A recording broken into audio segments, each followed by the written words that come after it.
Hendaklah kamu banyakkan menyuruh saudara engkau berdoakan kebajikan kepada engkau, kerana hamba Allah itu memang tidak mengetahui dari siapa-siapa ampunya lidah yang akan dikabulkan doanya atau dirahmatkan. Qala musannifun rahimahullah ta'ala, hadis daripada yang diriwayatkan oleh Al-Khatib yang akhirnya sampai kepada Abi Hurairah, itu dia panggil akhir sanad, mana akhir kepada silsilah, panggil penceritaan yang dibawa oleh rawi daripada satu rawi kepada satu rawi. Apa makna hadis ini? Nabi kata istaghfir minan nasi min du'a'il khairi laka. Istaghfir minan nas maknanya perbanyakkan oleh kamu daripada manusia. Itu kita baca terjemah dia. Nah, maksudnya ini kita turut dapat dia. Kadang-kadang lebih selesa kita turut dapat dia. Perbanyakkan oleh kamu daripada manusia, daripada doa kebaikan bagi engkau. Maknanya banyak kita minta orang mana saudara se-Islam kita supaya dia berdoa kepada kita dengan khair, baik mana kebaikan. Apa dia kebaikan dunia dan akhirat banyak. Nah, perkara yang jadi baik kepada kita. Ini semua daripada cara untuk kita mendapatkan kebaikan saudara kita kepada kita sebagai orang Islam. Dia kanon yang asas dia ialah kita sebut semua hadis Nabi sallallahu alaihi wasallam. Jadi dia bagi satu dasar yang tetap ad-dinun nasihah. Makna agama itu ialah nasihat. Nasihat dalam arti kata seorang Islam itu dia nak kebaikan kepada orang Islam yang lain. Kerana orang Islam yang lain itu ialah saudara dia. Dan ini masuk dalam bab kedua. Dia masuk dalam tamamul iman, kesempurnaan iman. Itulah antara hadis yang sangat masyhur. La yu'minu ahadukum hatta yuhibba li akhihi ma yuhibbu li nafsihi. Tak beriman mana tak sempurna iman seorang kamu sehinggalah dia kasih kepada saudara dia. Saudara mana? Saudara fid din, saudara fil Islam, mana saudara pada agama, dari agama. Yang ni orang Islam yang seagama dengan kita, kita kasih sehinggalah kita kasih kepada saudara fid din ini. Cuba kita kasih kepada diri kita sendiri. Apa arti kita kasih kepada diri kita sendiri? Yang ini kita nak yang terbaik untuk diri kita. Dan kita juga tidak nak mudarat-mudarat menimpa diri kita. Maka keinginan dan kehendak yang sama sepatutnya tertuju daripada diri kita kepada saudara-saudara kita yang Islam yang lain. Dan di sana ada satu hadis yang maksudnya lebih kurang di antara amal yang sangat utama seorang saudara Islam kepada saudaranya di dalam agama ialah berdoa kepada saudaranya tanpa pengetahuan. Kerana nombor satu sekali dia membawa kepada lebih dekat kepada ikhlas. Kerana kita tolong doa kepada dia tu dengan dia tak ketahui, kita tolong doa kepada dia. Dan belum doa kita untuk orang lain. Itu bukan orang panggil bukan benda atau bukan sepatu karo yang mudah. Sebab kita sendiri nak doa untuk kita sendiri pun kita malah kita tak berapa sudi dah. Maknanya banyak karo yang sepatutnya kita kena minta dengan dia tapi kita tak sudi. Itu kerana adalah gangguan-gangguan dalam diri kita. Menyebabkan kita rasa pandai dan tak payah minta-minta pakai usaha. Maka daerah selalu usaha kata itu pada walaupun kita tahu bahawa betul kita boleh usaha, tapi kita jangan tinggal doa kepada Allah Taala, minta Allah Taala sempurnakan pekerjaan kita. Jadi doa kita tahu sangat-sangat doa. Di mana dia panggil makanah, aina makanatu. Di mana kedudukan doa dalam agama. Doa ini suatu fungsi yang sangat penting dalam kehidupan kita beragama. Kerana nomor satu sekalinya ialah kita tak boleh buat apa-apa kebaikan. Kita tak mampu untuk melakukan apa-apa kebaikan. Dan kita juga tak mampu untuk mengelak daripada melakukan benda yang tak baik. Pada kodar yang paling kecil, paling remeh sekalipun. Sama ada untuk melakukan kebaikan yang sangat kecil, yang sangat remeh, ataupun mengelak daripada kejahatan yang paling remeh pun kita tak mampu juga. Semuanya itu ialah berlaku dengan kehendaki dengan izin Allah Subhanahu Wa Taala. Maka semua itu ialah perlu kepada al-aunu min Allah, pertolongan Allah Subhanahu Wa Taala. Dengan sebab itu doa main peranan yang sangat penting sebagai wasilah. Wasilah ni makna jalan untuk kita zahirkan tadarruh, makna merendah diri kita kepada Allah Taala, menghina diri kita kepada Allah Taala. Yang mana inilah at-tadarruh, inilah at-tabahul. At-tabahul makna menghinakan diri. Sama juga ijtihad ialah sebagai jalan untuk kita meraih rahmat Allah Subhanahu Wa Taala. Kalau manusia dia panggil nak meraih simpati manusia. Jadi kita nak meraih, kita nak upaya nak pancing rahmat Allah Subhanahu Wa Taala dan juga inayah. Inayah maknanya bercara Allah Taala kepada kita. Inayah ni makna abidah. Bagaimana kita nak meraih Allah panggil inayah, makna perhatian Allah Taala sehingga Allah Taala bercara kepada kita sehabis-habis bercara. Maksud bercara sini ialah kepada ruhi kita, bukan jasmani. Kerana kalau jasmani itu bercara lagu, orang kafir itu bercara. Ada yang orang kafir ni kehidupan jasmaninya macam mana? Kalau kita bandingkan dari segi tauhid, nampak nak sempurna dia. Dari segi mendapat Allah panggil atau mendokong apa makna bahagia dia pada.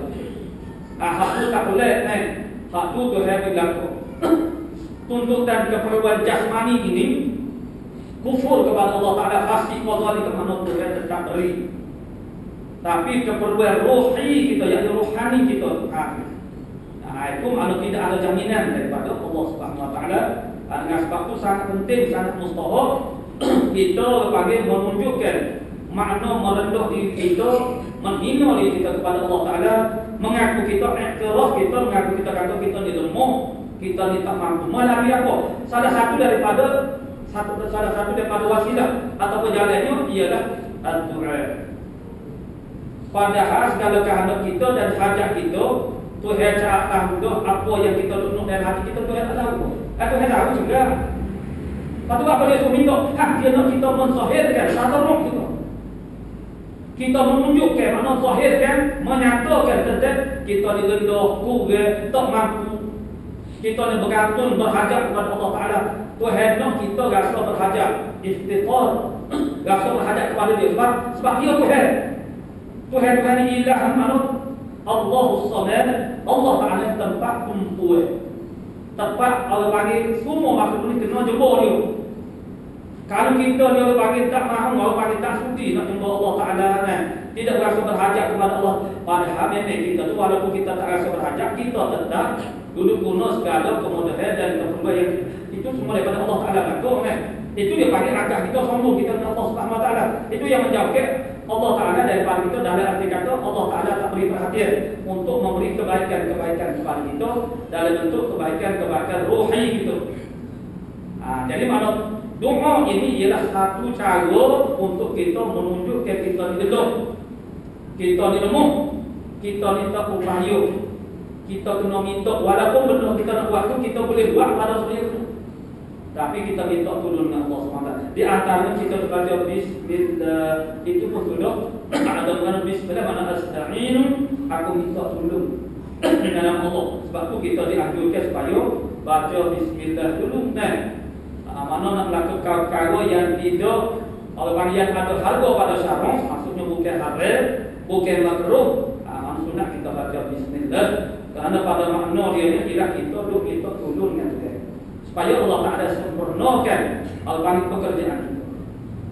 Kita sendiri berdoa sangat penting, dan kita minta orang tolong doa bagi kita. Bapak tengok Nabi nyatakan ilah mana ada saya. Ini boleh jadi kita terlepas pandai, maknanya kita tak kasih. Boleh jadi semua orang dia rasa memalui dengan objek doa sendiri. Dia ada semua orang kadang-kadang bila orang minta tolong dia tolong doa, mana ustaz ataupun pakcik tolong doa kamu kata, dia kamu doa sendiri. Dia kata ini kita tak mengerti masalah. Bukan masalah kita tak boleh nak doa sendiri. Tapi sebenarnya ada anjuran daripada Nabi sendiri. Maknanya Nabi sendiri pun menganjurkan kita minta orang tolong doa. Ada yang membaca semua daripadanya yang nak minta untuk orang nak minta dia kata tolong doa kamu ni supaya Allah sempurna selamat sana. Bah, orang yang tolong pun dia kata dia mau sampai sana tolong doa kamu dia bagi. Lalu kita jumpa orang yang tolong doa kepada kita dan seperti apa yang dianjurkan oleh Nabi sallallahu alaihi wasallam kepada sahabat-sahabat, antaranya Sayyidina Umar. Nabi kata yang bila wafat ni akan datang ke Mekah, dia tak ada jumpa dengan Nabi. Seorang tabi'in akan timbul maknanya selepas daripada aku mati. Satu orang bernama Uwais Al-Qarni, yang mana dia seorang yang sangat mustajab berdoa, istijab berdoa, orang yang sangat mustajab benar. Jadi Nabi Musa, kalau kamu jumpa orang ni, meminta dia tolong doa kepada. Mana minta dengan Allah Ta'ala untuk apa-apa dah lepas kebaikan mereka. Jangan sebab itulah sahabat-sahabat besar apabila lepas musim haji sentiasa duduk perhatian. Mana ke orang Nabi sepuh-sepuh itu, dan adalah tanda-tanda dia. Orang daripada Yaman, daripada Bani Quraish, tengok saja berwatak ke cara pakai dia. Orang panggil nampak pesi orang Yaman yang tadi selalu. Dia mau pergi pada mana? Daripada Bani apa? Bani Quraish. Dan sana dia ada tanda. Uwais ini ada tanda di laki tua dia tu ada, dia pernah kena penyakit badan, baros dipanggil, dia Allah Taala sembuhkan penyakit itu sehingga kekal tinggal ada sikit. Boleh kita kata lebih kurang sebesar duit 2% untuk 4 minyak. Itu mana tengoklah tanda-tanda ni. Dan ini berlaku kepada Sayyidina Umar radhiyallahu anhu. Maknanya dia jumpa ya Uwais Al-Qarani, tanya khabar, mari daripada mana akhirnya dia dapat percaya bahasa ya dah ni kan orang yang disebut oleh Nabi sebagai Uwais ini lalu Sayyidina Umar minta Uwais ini untuk berdoa bagi dia. Pada Sayyidina Umar ni sahabat, Uwais ni tabi'in, sahabat pun lebih besar daripada tabi'in. Mana orang hok atas pun dia boleh minta orang bawa pada orang hok kurang dari segi agama minta orang hok kurang daripada dia supaya tolong doa. Inilah kami kata istaghfir minan nas min du'a'il khairi laka. Banyaklah kamu meminta kepada manusia orang beriman dah, orang Islam lah. Maknanya doa dengan kebaikan bagi engkau. Sebab apa? Nabi menyatakan ilah ni makna alasan. Nabi katakan fa innal 'abda la yadri 'ala lisanihi. Kerana bahasanya seorang hamba tu dia tidak tahu di atas lidah siapa dia. Yustajabu lahu, diistijabkan doa baginya, au yuham ataupun dirahmati akan dia. Kita tak tahu dengan lidah siapa dia. Maksudnya dengan sebab lidah seseorang itu dia berdoa kebaikan bagi diri kita, itu makbul ataupun mustajab diperkenankan oleh Allah SWT. Tapi lidah siapa dia tak tahu. Tak semestinya kita orang alim, tok guru, orang lebat tak. Kita tak tahu. Kerana orang panggil masalah istijab doa oleh Allah Subhanahu Wa Taala ni nombor satu dia panggil roh kepada doa itu ialah raja, mana harap dan mana ikhlas. Kosong mana tetap hati. Dan orang yang ikhlas itu mana kita tak tahu sampai orang ikhlas terhadap orang panggil nak kebaikan bagi diri kita tak tahu. Tak semestinya dia seorang itu guru tetapi orang panggil yang lebih dekatnya tidak orang soleh. Kalau orang soleh dia lebih mempunyai sifat nasihat. Sifat nasihat, sifat nak kebaikan kepada orang Islam yang lain. Jadi makna dia tolong doa. Dan kita ni tak nanti orang minta tolong kita doa ke dia. Kita ambil sikap orang panggil untuk memulakan. Khususnya orang yang dekat mana adik kakak kita masalah ni kita sendiri, untuk kita sendiri pun kita kurang berdoa. Sebab tu makna untuk orang lain kau lagi kita rasa segar, kita rasa malu juga dia mari-mari juga kita sendirinya kurang umpama semai hajat dia mau minta kita dulu semai hajat kita sendiri pun maknanya tak berapa pun untuk hajat kita sendiri pun tidak segera sangat mana semai hajat. Tapi dia mau ada hajat sikit minta dulu kita semai hajat itu maknanya kita sendiri itu maknanya kena best dengan dia.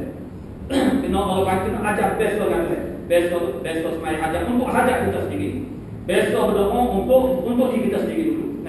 Maka itu akan mendorong kita juga apabila kita terdidik dengan makna nasihat itu, kita nak kebaikan kepada nasihatnya amal yang sok mudah. Nasihatnya makna bukan yang bobe-bobe itu ada sebahagian. Makna nasihat ialah kita nak kebaikan kepada orang Islam yang lain. Maka duduk ngepek duduk lebih ialah kerana nak memulai dia. Ibu bapa duduk bobe kepada anak-anak kerana itu dia panggil nasihat. Nak kebaikan kepada anak-anak. Jadi menghendaki kebaikan itu bukan saja dengan menyatakan suatu perkara yang salah mana ditegur bukan itu saja. Mana di antara kita berdoa Allah Taala minta Allah Taala beri kebaikan kepada orang Islam yang lain. Jadi orang ini maknanya bila orang itu saling minta duduk orang itu kalau acak-acak kali dia bertemu kita semua duduk bersama duduk minta dengan dia. Akhirnya tergerak hati kita pun rasa malu. Rasa kita malu ke dia tapi akhirnya kita rasa tak patut kita ni. Sebagai orang Islam mana kita tidak menolong bantu dia dia tu orang panggil apa tak lagi ada keadaan terdesak, dia ada masalah yang kita pun takut dengan secara ta'yin, secara tentu masalah-masalah itu lebih lagi pak dia minta tolong dulu mana orang panggil yang kita sanggup untuk nak melepaskan sanggup orang panggil nak melewat dia saja pakai orang panggil kita tunaikan hak kita sebagai saudara Islam. Maknanya sifat nasihat ini hasil daripada cetusan perasaan kasih sayang yang ada pada jiwa Islam terhadap orang Islam yang lain. Mana benda ni dia bermula daripada orang panggil kita kena didik di kita dengan orang panggil sifat mana saya kepada orang Islam. Lawan kepada Nasrani ialah dengki. Yang jadi dengki itu Islam ni, kita ada permusuhan, kita tak suka orang, kita tak sayang, itu yang jadi kita dengki itu. Jadi secara otomatiknya, bila kita ada sifat kasih sayang itulah, mana kita nak kebaikan kepada orang Islam yang lain, otomatiknya dia tak jadi dengki lah. Kalau orang lain orang panggil dapat kejadian kita tupai rasa gembira, itu dia panggil kena ajar itu. Kalau orang lain kena musibah, orang Islam yang lain kena musibah, kena bala, kita kena tupai berduka harus seperti dia juga. Mana kita pun rasa sedih juga, itulah akan berlakunya orang panggil makna nasihat. Dan akhirnya maknanya kita berbuat sesuatu, dan orang panggil berbuat sesuatu juga dia. Benda yang kalau kita nak kata kita tak mampu nak buat hari ini berlaku, tak boleh berdoa kepada Allah Ta'ala untuk memberi kebaikan kepada-Mu. Kalau sudah dia ditipu dengan musibah, apa sangat benda yang sangat baik kepada orang yang kena musibah? Apa orang panggil tuntutan kepada orang yang kena musibah ataupun bala-bala? Ialah dia redha dan juga sabar. Maka doa yang paling orang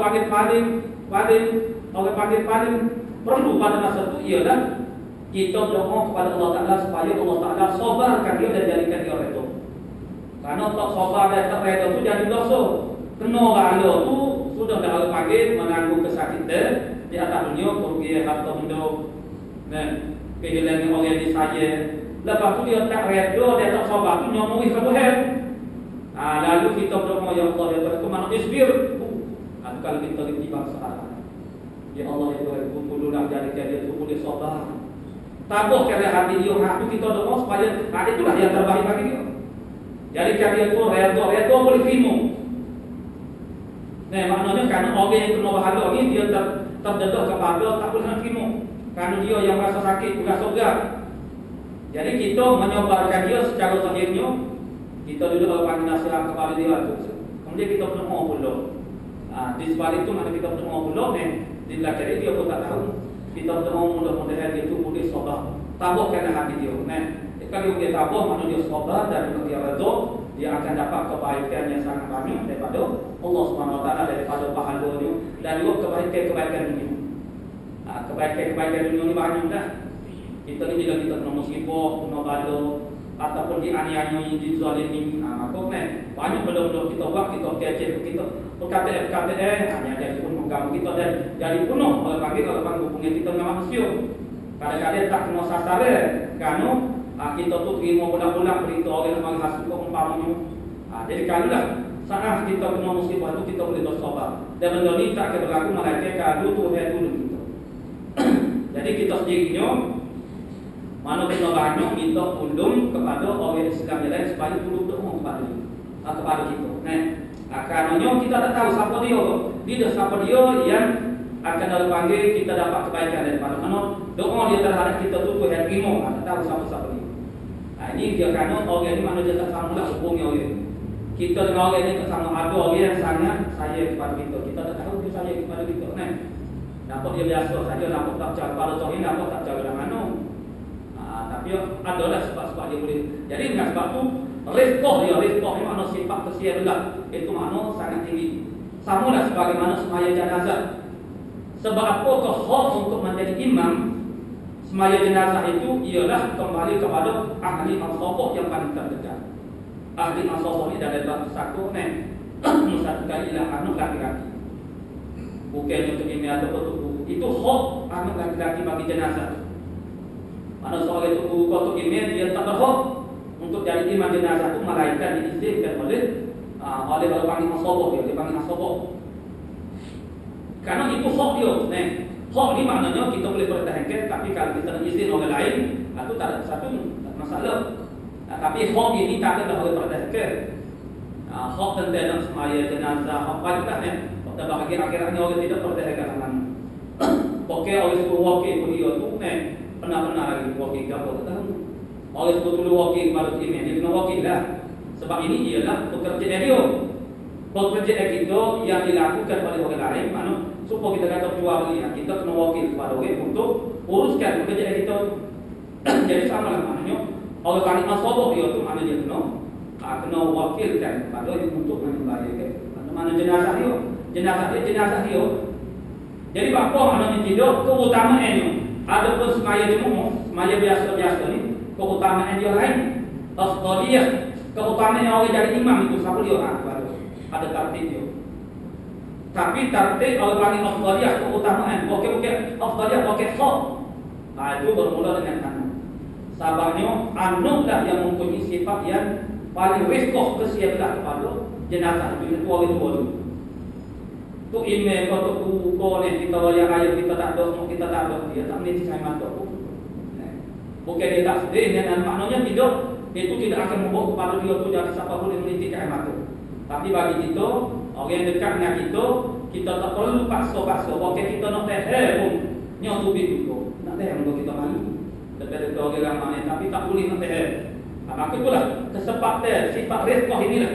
Maknanya orang panggil sangat baik, sangat berkesan untuk mendapat mustajab doa daripada Allah Subhanahu Wa Taala terhadap mayit, terhadap orang mati ini, mana jenazah. Mana dengan ada sifat rizqah sesialah yang sangat tinggi daripada seorang anak yang diminta oleh panggil daripada Allah Taala kepada mayat juga dia keampunan dosa lepas daripada antar kubur. Jadi anulah yang paling sangat rasa perlunya oleh panggil mayat itu terlepas daripada antar kubur dan juga oleh panggil diampunkan dosa dia. Maka dengan sebab oleh panggil rizqah manusia belaka yang sangat tinggi itulah itu lebih mendapat perhatian Allah Taala berbanding dengan orang lain yang rizqahnya atau bukan rizqah seorang beriman atau tubuh itu hanya rizqah umum dibagi umum ini sebagai saudara Islam. Mana dia ada rizqah juga tapi tidak sama dengan seorang anak terhadap ibu bapa dia. Sudah tentulah rizqah dia sangat tinggi. Ataupun kepada anak dia yang meninggal dunia sudah kesiaplah anak dia kepada pengampunan Allah Taala terhadap dosa mayat dia tadi. Mayat dia itu mana banyak ibu bapa dia atau anak-anak orang yang terdekat dengan dia itu lebih kuat berbanding dengan orang lain. Itu mana doa dia duduk pada mana raja mengharap kepada apa yang kita minta. Jadi kita tak tahu siapa dia yang sangat mengharapkan kebaikan. Kalau panggil dapat apa itu kita tak tahu. Kadang-kadang dia dapat dengan kita tapi sebenarnya dia rezeki dengan kita tak tahu. Dengan sebab tu, apatah lagi orang soleh bila orang kita tu jumpa dengan dia, kita minta dia turun doa. Mana kita ada masalah apa sakit atau apa doa supaya sembuh, cepat sembuh. Jangan cuma mana kita minta, kita sendiri duduk doa tu kita sendiri kamu dia orang lain tu rasanya. Karena boleh jadi Tuhan istijab doa orang lain untuk menjadikan sembuh. Tidak daripada kita sendiri. Karena daripada kita sendiri itu boleh jadi ada benda-benda yang meneguhkan diterima doa oleh Allah Subhanahu Wa Taala. Itu kita maklum dah debat kalau panggil bab istijabah doa, syarat-syarat diterima doa oleh Allah Taala itu ada banyak. Jadi boleh jadi kita ni doa kita tak diterima sedangkan masalah itu diri kita. Kepentingan keperluan itu untuk diri kita. Tapi ada orang lain yang sangat dekat dengan Allah Subhanahu Wa Taala yang dia nampak biasa-biasa saja, bukan seorang guru, ustaz.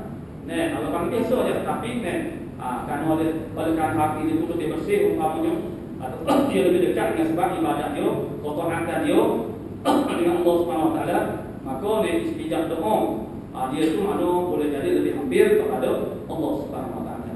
Jadi anjuran ini maksudnya ialah kita jangan lepas luar. Maknanya apa saja hajat kita daripada panggil selain daripada kita sendiri yang berdoa kepada Allah Taala, kita juga dianjurkan oleh Nabi supaya kita orang lain dulu doa kebaikan kepada diri kita. Qala musannif rahimahullah taala, hadis yang kedua kita baca lagi. Ruya an Nabi sallallahu alaihi wasallam, istaghfiru min qawli la haula wala quwwata illa billah fa innaha tarfa'u tis'atan wa tis'ina baban min adh-dhurri adnaha al-hamd. Rawahu al-Uqayli an Jabirin. Jadi Jabir itu mana sahabat macam tadi lah, Abi Hurairah. Sebenarnya sanad dia tu banyak lagi, dia tak sebut. Dia sebut awal, dia sebut akhir. Uqayli Khatib tadi orang dia. Boleh jadi masing-masing tu ada 3 nama lagi atau 4 nama. Dia paling tinggi pun, paling pendek pun dia cakap 3. Semakin pendek sanad semakin tinggi nilai. Kerana dari segi orang panggil mutu suatu hadis itu ialah setengah daripada di sana. Kalau sanadnya sangat panjang, bermakna perantara dia itu panjang. Dia sama lah berita-berita yang kita sampaikan hari ini. Kalau penyampaian berita itu melalui orang panggil banyak lapis, maksudnya kita cerita kepada satu orang. Orang mana A kepada B, B kepada C, C kepada D, kepada C kepada F, Asyik kau banyak itu jadi berita itu semakin terbuka. Orang panggil boleh jadi ada toko tambung, boleh jadi ada tafinga. Maka wasaid perantaranya yang paling sedikit itu dah paling teguh gitu. Misalnya kita wayang, kita wayang direct, tapi tak ada lah. Nabi ini wayang direct kepada musannif mana penulis kita hadis. Menulis apa kepada pembukuan hadis ini, sampai ditulis hadis ini di dalam kita itu ambil masuk itu. Sampai 2-3 generasi. Hanya Imam Bukhari yang mempunyai sanad yang paling tinggi. Mana tinggi itu paling pendek. Itulah dia boleh buat 3 wasaid.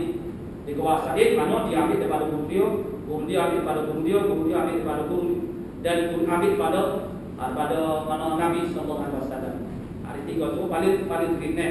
Imam Muslim 4. Mana sebab itulah Imam Bukhari itu maknanya hadis dia itu nomor 1 dah. Jadi apa kata Nabi di sini? Dia kata istaghfiru, tetapi dia kata hendaklah kamu banyakkan berkata la haula wala quwwata illa billah. Itu malafannya illa billahil aliyyil azim. Sini sikap illa billah. Itu boleh juga kita tambah billahil aliyyil azim. Kerana yang demikian itu, ini semua daripada fadilah khosiyah dia orang. Habaq pun Nabi suruh banyak.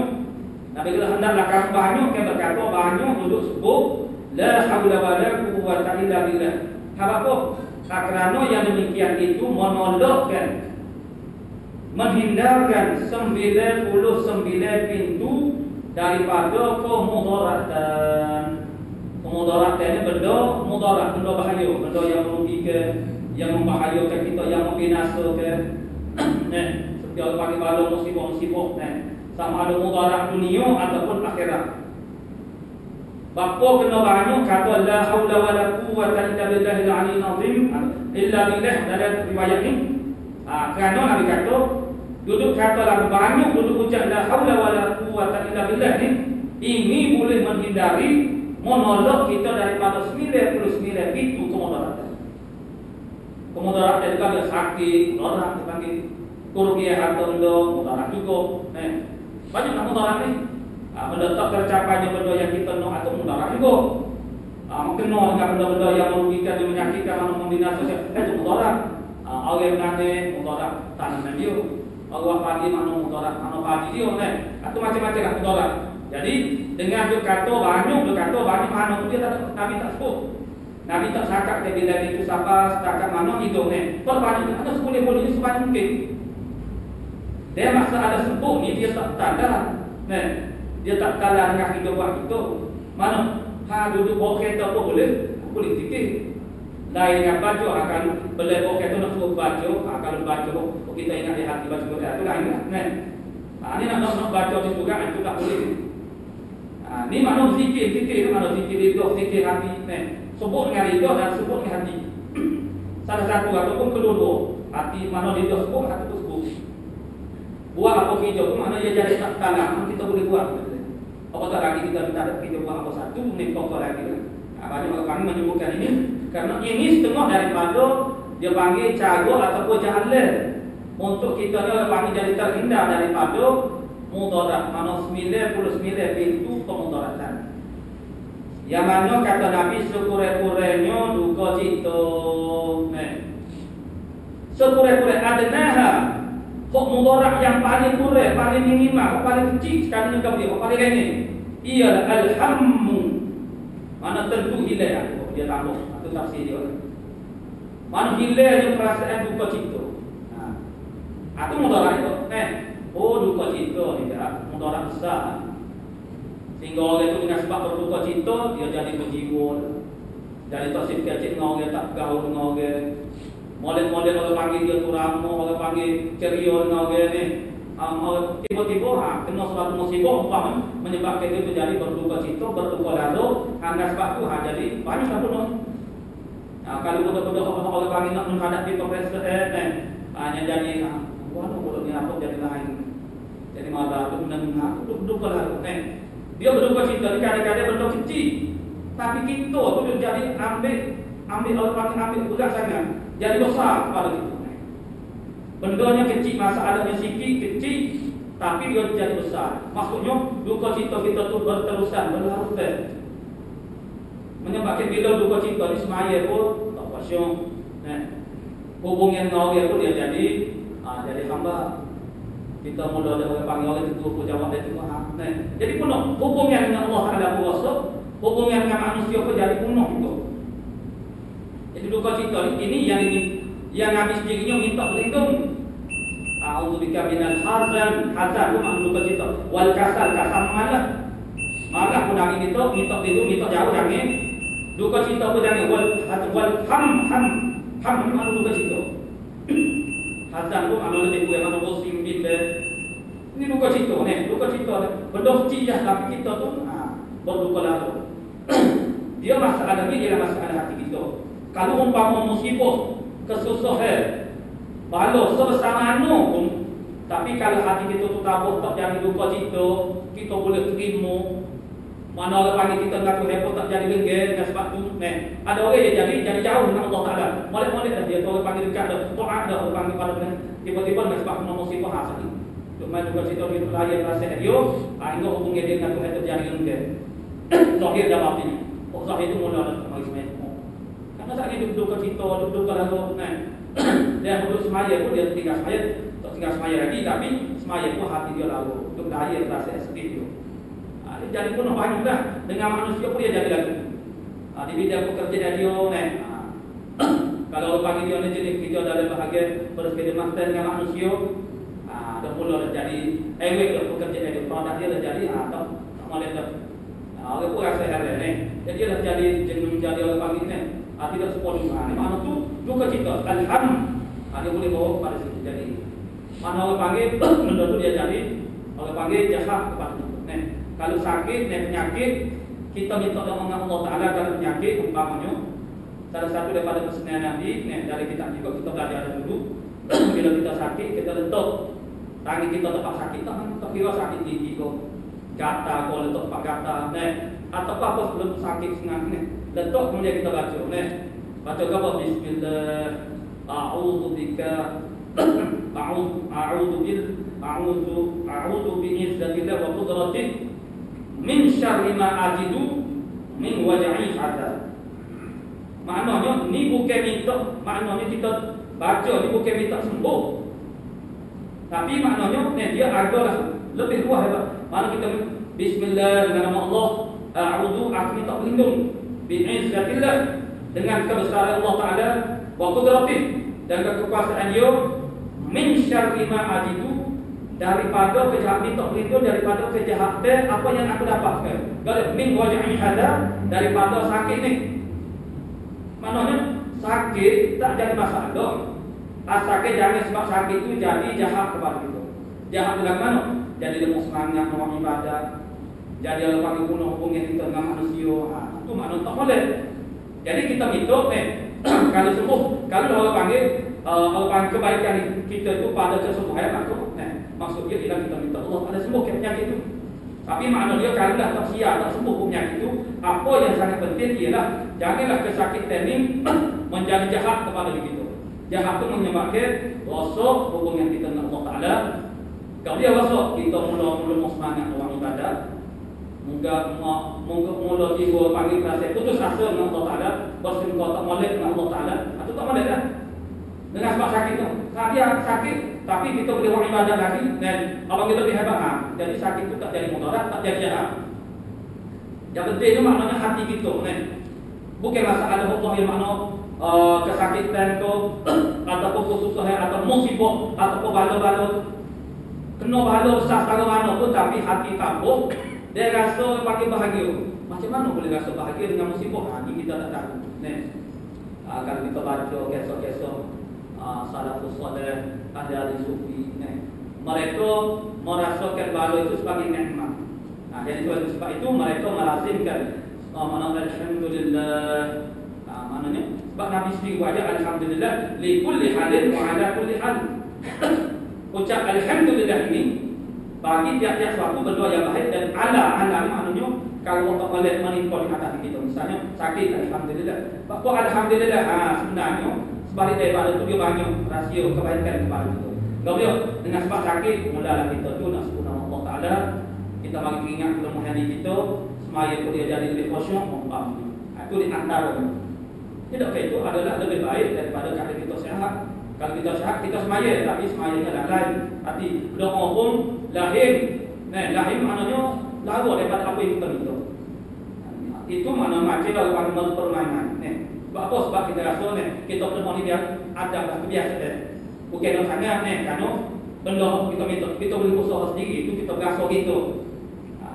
Ini dah dekat dalam itu tu tak cukup.